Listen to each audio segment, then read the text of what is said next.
Super power की राजधानी पर ड्रोन अटैक। पुतिन का गढ़ मॉस्को, जिसकी सुरक्षा अचूक और अभेद मानी जाती है, उस मॉस्को पर यूक्रेन ने ड्रोन की बरसात कर दी। पुतिन कुछ समझ पाते उससे पहले ही जेलेंस्की के ड्रोन तबाही मचा चुके थे। जिस मॉस्को के बाहरी इलाके से लेकर अहम संस्थानों तक एयर डिफेंस सिस्टम तैनात रहते हैं, बावजूद उसके यूक्रेन ड्रोन से हमला करने में कामयाब हो गया। आपको बताते हैं कि यूक्रेन ने कैसे इस हमले की प्लानिंग की और रूस कैसे नाकाम हो गया। सबसे पहले आपको मॉस्को हमले की तस्वीरें दिखाते हैं।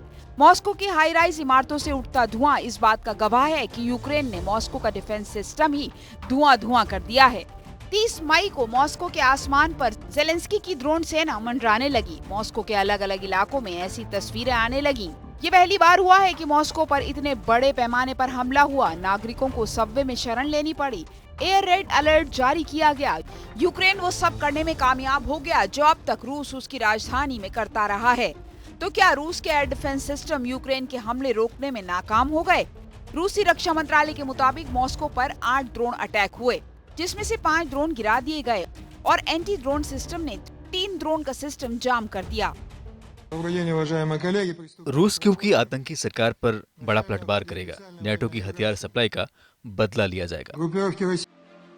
रूस ने इस बयान के जरिए कबूल लिया कि मॉस्को पर हमला हुआ है। तो सवाल यही कि क्या मॉस्को की सुरक्षा में चूक हुई है या फिर रूस के एयर डिफेंस सिस्टम फेल हो गए? रूस को इस बात की आशंका पहले से ही थी कि मॉस्को पर ड्रोन अटैक हो सकते हैं, इसीलिए राजधानी के अहम ठिकानों पर डिफेंस सिस्टम की तैनाती की गई। रूस ने जनवरी के महीने में ही रक्षा मंत्रालय के भवन की छत पर S-1 एयर डिफेंस सिस्टम तैनात कर दिया था। रूस ने जनवरी के महीने में मॉस्को के बाहर जंगलों में भी एयर डिफेंस सिस्टम को तैनात किया। एयर डिफेंस की दूसरी लेयर में शहर के बॉर्डर पर S-300 एयर डिफेंस सिस्टम तैनात किए गए। शहर के बाहरी इलाके में S-400 डिफेंस सिस्टम लगाए गए और आखिरी लेयर में सबसे एडवांस S-500 डिफेंस सिस्टम राजधानी के अहम ठिकानों की सुरक्षा में तैनात किए गए। मॉस्को के लिए 4 लेयर की सुरक्षा घेरा तैनात किया गया। बावजूद इसके मॉस्को पर यूक्रेन मास अटैक करने में कामयाब हो गया, जबकि रूस के ये एयर डिफेंस सिस्टम सबसे बेहतर और अचूक माने जाते हैं। इससे पहले क्रेमलिन पर ड्रोन अटैक हुआ था।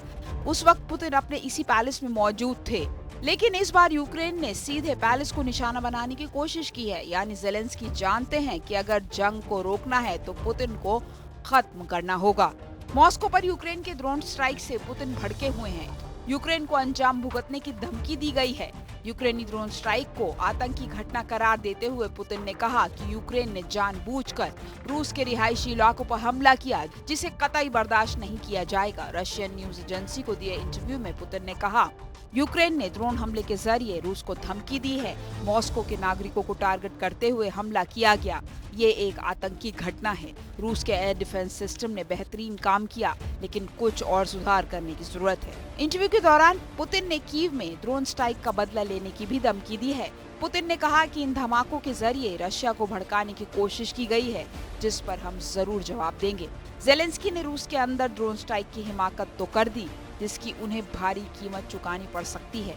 तो क्या यूक्रेन को जबरदस्त जवाब देने के लिए रूस अपने न्यूक्लियर हथियारों को इस्तेमाल कर सकता है? फिलहाल इस संभावना से इनकार नहीं किया जा सकता।